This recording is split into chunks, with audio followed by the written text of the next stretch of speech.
Bien, être compétent en calcul, en mathématiques, c'est d'être en mesure d'agir par soi-même, d'aller chercher ses ressources dans le but de traiter une situation.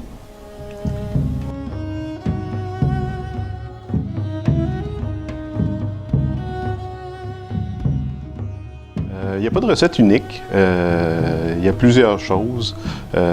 C'est un peu pour ça que l'enseignement, c'est peut-être autant, sinon plus, un art qu'une science.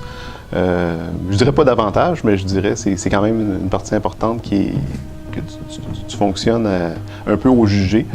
Puis donc, comment on développe la compétence? Bien, ça peut être par démonstration, par essai et erreur, par soi-même. Donc, il y a plusieurs recettes possibles. Évidemment, tout ça se fait en mettant l'élève le plus possible dans des situations où il aura exercé sa compétence, puis de donner une variété de situations pour qu'il puisse développer toutes les facettes de cette compétence-là en calcul.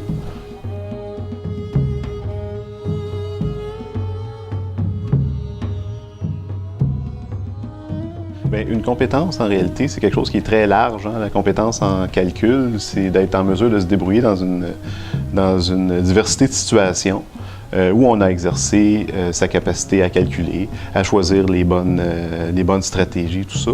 Donc, c'est très large. Donc, c'est difficile à évaluer à proprement dit. Tu peux évaluer la capacité de l'élève à réussir un problème donné. Mais dire qu'un élève est compétent en calcul au sens large, pour faire ça, dans le fond, c'est qu'on va mettre l'élève dans une série de situations, dans un éventail de situations assez large, puis à partir de là, selon sa performance à traiter cet éventail-là de situations, on va dire, bien, je pense qu'il est assez compétent en calcul, ou il est peu compétent, ou il est très, très compétent en calcul. Évidemment, pour faire ça, en plus de le mettre dans un éventail de situations, il faut aussi définir à la base un niveau de compétence qui est attendu. C'est toujours relatif à quelque chose, la compétence en calcul. Je peux paraître hyper compétent aux yeux de mes élèves ou des élèves, dépendamment de leur niveau.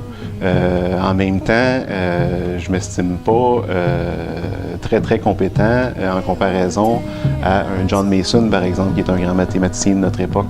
Donc, c'est relatif. Bonjour, je m'appelle Daniel Lalande, je suis conseiller pédagogique à la commission scolaire de la Seigneurie des Mille-Îles et je vous présente mon milieu de travail situé au 430 Arthur Sauvé à Saint-Eustache.